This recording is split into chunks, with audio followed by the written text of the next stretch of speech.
Dito kay, naku eto. Tapos doon niya pinatuyo yung Ang laki! Kay Alvarez ho, mga bossing. Nagulat na lang ako, may nag-send sa akin dito. Malaki ho, Sabi ni Addictus Rex, Angela, oh yan, di ba? Dito yan sa Cayman Islands. Paki-share nyo na din po. Paabutin natin 1,000 share. Oh, yung Facebook na yan. Pakinggan nyo po ito, mga bossing. Anak po ni Pantaleon Alvarez. Hindi po ibang tao, kundi ang pinakamatandang anak ni Alvarez. Unti-untiin natin. Madami kayong malalaman. Galing po sa anak ni Pantaleon Alvarez. ako po si Alfonso Alvarez, pinakapanganay na anak na lalaki ni Congressman Bebot Alvarez at ang Malinaw po. Ang sinabi, pinakamatandang anak ni Congressman Bebot Alvarez. Si Pantaleon Alvarez, mga kababayan, na nung sila ay ano ba tawag doon? Mautog-mautog nila. Nung sila ay nagmamautog-mautog doon sa Davao, sumigaw ho. Mga bossing, sigaw. Parang bumaklas na ang mga kasundaluhan sa ating Pangulo. Ganun yung sigaw. Ngayon mga bossing, syempre gigil si Alvarez. No? Siguro, pag uwi ng bahay na himasmasan, naku, sedisyon yata yung nasabi ko. Ngayon, nag-aanuhan yung mga congressman. Kakasuhan daw siya, kakasuhan. Tinitingnan namin kung makakasuhan o kung merong kakaharapin na sedisyon si Alvarez na nahimik po ng 3 linggo to. Hindi ho nagpapakita sa social media. Siguro kinabahan no. Lalo ito. Nako 20 hektarya, mga bossing. naging district chief of staff niya mula 2019 hanggang early 2024. Actually, yung road to my mansion, medyo isang bagay na nakakahiyang aminin, di ba, na totoo. Pero andyan na nga, no? Pinagawa niya ng mansion. Ako, ayun may picture may sumasayaw. Tapos si Alvarez yung nasa likod, di ba? Ano daw? Pinagawan. Totoo. Pero andyan na nga, no? Pinagawa niya ng mansion si Jen Maliwanag, yung Jen Maliwanag. Maliwanag ang buhay. Kay Jen, no? Magaling pa sumayaw si Jen. Aliw naman si Alvarez sa likod. Di ba? girlfriend niya dito sa Botanical, no? Ang nagpagawa nun, si Kong. Naka-acquire siya ng parang 20 hectares na property dito. Tapos nakakuha ng 20 hektarya na property si Alvarez, tapos doon niya pinatuyo yung mansion ni Jen. Malaki yan eh. It's a 20-hectare property and yung mansion is sitting on top of a hill. Grabe, parang mga Bill Gates na mga bahay mga kababayan. Hindi, ganyan kasi yung mga bahay nila Bill Gates, lalo po doon sa Seattle. Talagang dadaan ka sa napakalayo. Ganyan mga magbahay. Yung tipo bang binibili nila yung mga lupa sa gilid nila para wala silang maging kapitbahay. No? Para tagong-tago sila. No? Para peaceful sila, mga kababayan. Biruin mo yung kay Congressman, dating Kong Alvarez, 20 hektarya, mga kababayan. Ay, grabe naman. Sabi ko, sa isip-isip ko, putik na yan, pagka wala kang sasakyan o kahit na parang pagod ka na, palabas pa lang nung kanyang mansyon. No? Before ka umabot dun sa mansion, diba, gikan sa gate, no? Murag na pa'y zigzag road, murag kang moadtog Baguio City ba? Di ba? Ganyan mga magbahay, yung mayayaman. Dako, sabi. Si Cap Nino Barsaga. Mga bossing, may bago pong channel, si Cap Nino Barsaga. Ayan, supportahan nyo po. Daddy Mark, ako, gagaling ako. Sayaw, pagawan mo din ako ng mansyon. Pwede na siguro tayo sa Posporo Cup. Wala naman akong pera No? Okay na yun. Basta importante, magaling sumayaw. Banat! Oh, hindi kaya ng ordinaryong tao siguro kasi materialis fuertes yung mansion eh. Lahat ng mga class A na magandang kahoy, mga material. Yan o, pinapakita ho yung litrato, mga kababayan, kumpletos recados. Hindi yung tipo bang, may utang po sa amin, yung mga Luistro. 8 milyon po ang utang sa amin ng Luistro kasi tinakbuhan po kami pagkatapos nung kaso nila. Wala man lang na ipakita ebidensya. Ito ho, kumpletos recados yung video, mga kababayan. Yung pag sinabing materyales fuertes, yung mga mamahaling kahoy, ayan, may picture. Pag sinabing si Kong ang nagpagawa at merong ipinagawa doon sa girlfriend niya na si Maliwanag, may picture. Ganyan. 'Di ba ang magsalaysay, hindi yung nakulong po si Lisa Marcos. Oh. Tapos hinanapan ng ebidensya, hinanapan ng picture. Ang isesend nyo, pader. Ano yun? Pang DDS lang yung mga ganun. Andyan po si Lisa Marcos. Sa likod po ng pader na yan, nakakulong si Lisa Marcos. Ang layo po, mga kababayan. No? Kung paano po mga mag-vlog o magsalaysay yung mga DDS,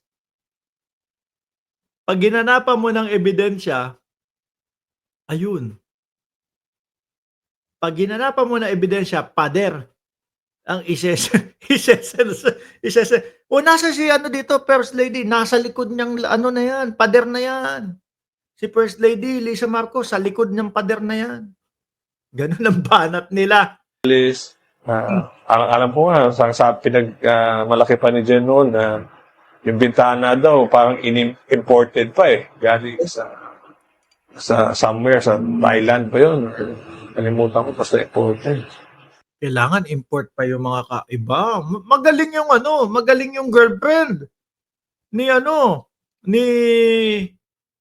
Pantalyon. Oh.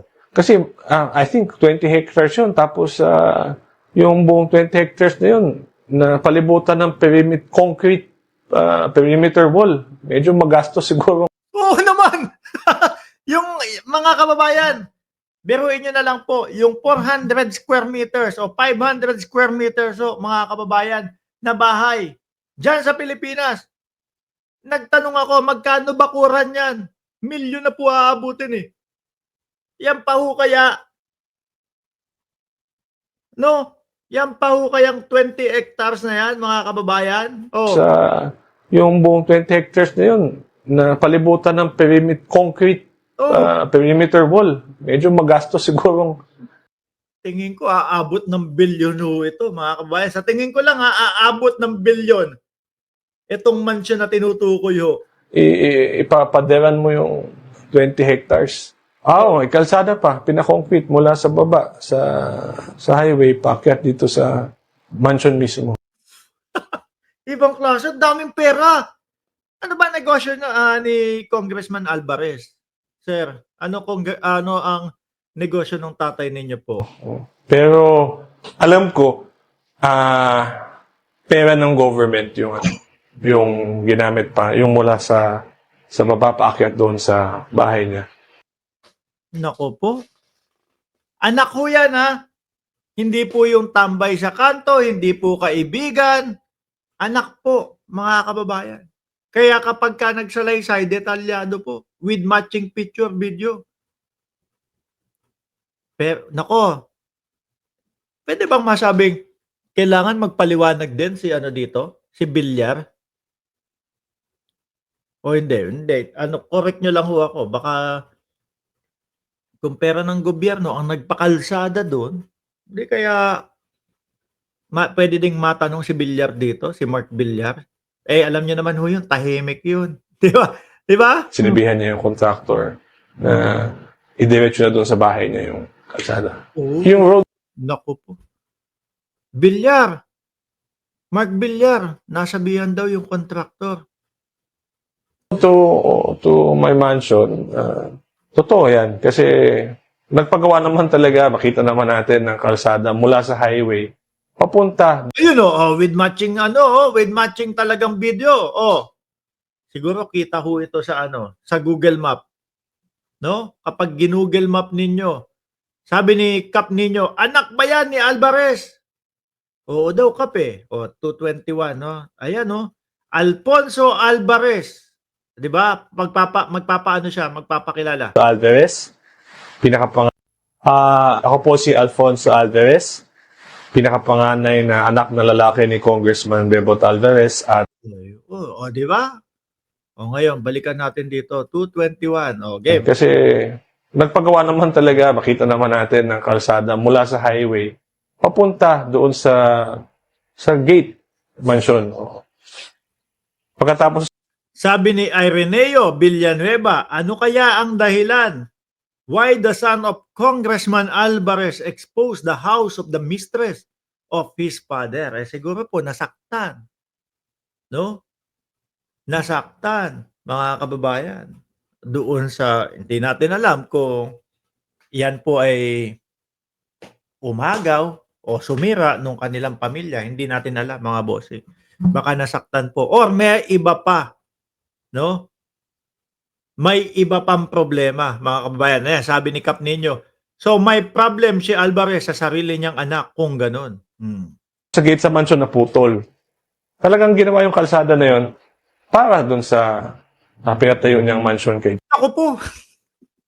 Mark Villaro, may sinasabi yung anak ni Alvarez. 'Di ba sila DPWH? Yung mga kalsada. Sinasabi talagang ginawa yung mga kalsada papunta basta papunta doon sa mansyon ni Alvarez pa. Kumbaga, hindi para sa publiko. Base sa pagkakaintindi ko po. Para sa mansyon ni Alvarez.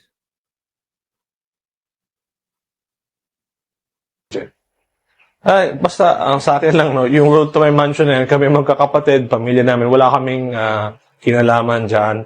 Na kami, no, ako, mga kapatid ko, may kanya-kanya kaming tirahan. Yung road to my mansion na yan, ginawa talaga yan. Ang tawag, road to my mansion. No, ibig sabihin, gumawa ng proyekto, no, na ang may sagot, gobyerno, para sa iisang mansyon, para sa iisang tao. Grabe Ibang klase kayo dyan. Para kay Jen. Yung girlfriend ni... Road to mansion para kay Maliwanag. Sabi nung anak ni Alvarez. Papa ni Kong Bebo. Yan din yung question na mystery na kahit ako hindi ko alam. Sa pagkakaalam ko, no, wala naman siyang malaking negosyo na kaya siguro magpatayo ng ganyang kalaking propiedad or mansion. O yan na po, mismong dikit na, no? Anak mismo ni Alvarez ang nagsasabi. Hindi sa nakikita ko, sa napapansin ko, sa lagi namin kasama, no? Kilalang kilala yung tao na yan.